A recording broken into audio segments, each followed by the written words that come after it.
Welcome today, Hayden. We're excited to have you. We're excited to learn more about your project in Invent Oregon this year. So why don't we get started? Introduce yourself to us. Who are you? What institution are you representing? What degree program are you in? And where are you from? Yeah, thank you. I'm excited to be here. I'm Hayden Jennings. I'm on a team with someone named Tanner Smith, who's not here today. We're both representing Southern Oregon University. I am a communications major, and he is a digital cinema major, and we're from Ashland. That's pretty incredible that you guys have come together from two pretty different programs in order to do this project. How did you guys connect with each other? How has this collaboration been going? So we actually originally connected, I want to say January of 2023. We met in a class, and this class was oriented around coming up with a project and working on it. And we came up with this idea, and we kept working on it, kept developing it. And outside of the class, which we are now, we decided we want to run with this. So we're taking it here to Invent Oregon. You've mentioned that the project is part of a class, so tell us, what's your innovation? We are SoundSpider, and our innovation is new headphones. We want to push a new standard of personal audio.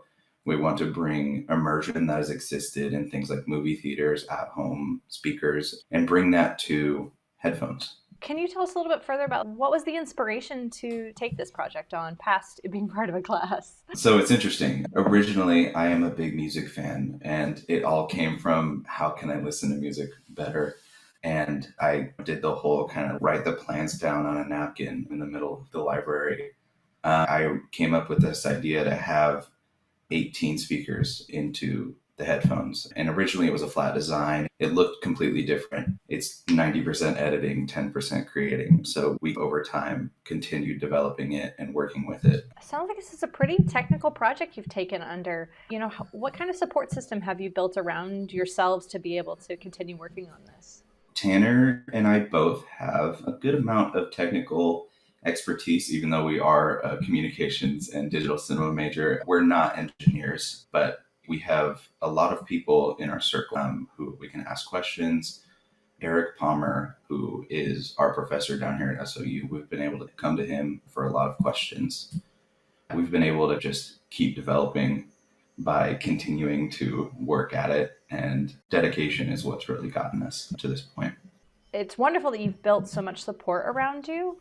I really would like to know, what are some of the big challenges that you have already faced or that you foresee having to face?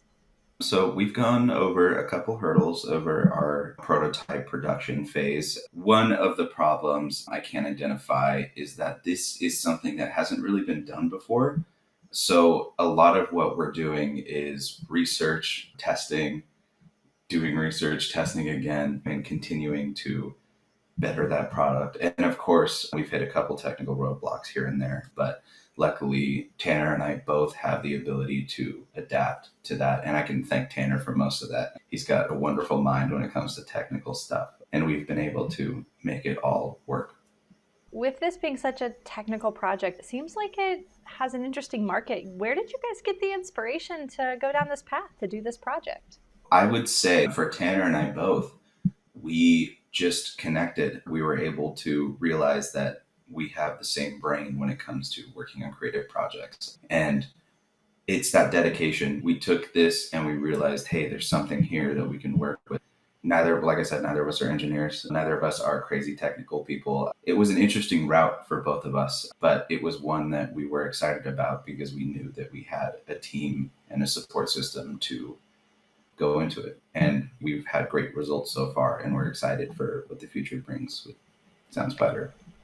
You mentioned early on that you started this project initially with a class. What was your inspiration to keep working on it, to be a part of Invent Oregon, to really build the prototype? I would say during this class, a part of it was like, let's do this for the grade and get this done. But I think slowly throughout the term, both of us realized, oh, we don't have to just do this for the grade. This is actually something that can really be a good thing. So over time, we just continued to build on it, and we realized, hey, let's take this like outside of class. And we made that decision, I would say pretty early on into the term. With your journey into Invent Oregon, what are you hoping to gain from your experience going through the program? What do you hope to learn or achieve?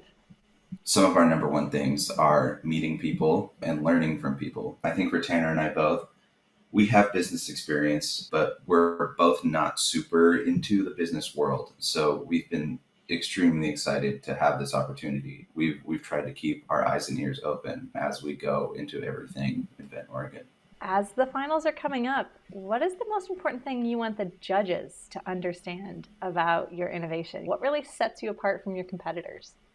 I would say one of the biggest things for judges to understand is that we are extremely passionate about this. And I don't mean that in the way that, like, oh, we're so excited, we want to get this done. Of course, we have that as well. But Tanner and I are meeting multiple times a week. We're getting things done. We've tested and retested and done so many things to make this work. We can see the vision, we have it clear.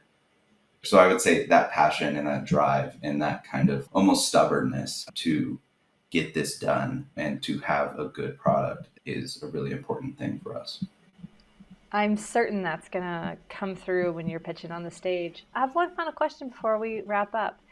As a next generation innovator, what are some things that you feel like is your duty, your responsibility as an innovator entering the business world to make change? I would say for Tanner and I both, we are not super keen on how business has been run in the past, just from the experience that we've had.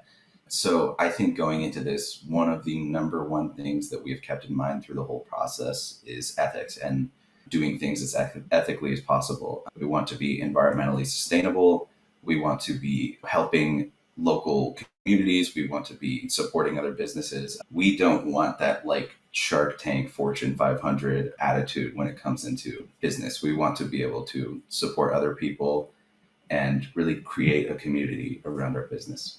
That is incredibly inspiring, Hayden, and we can't wait to see what you do in Invent Oregon and in the years to come. Honestly, we wish you the best of luck and can't wait to see where SoundSpider grows from here. Thank you so much for being with us today. Thank you.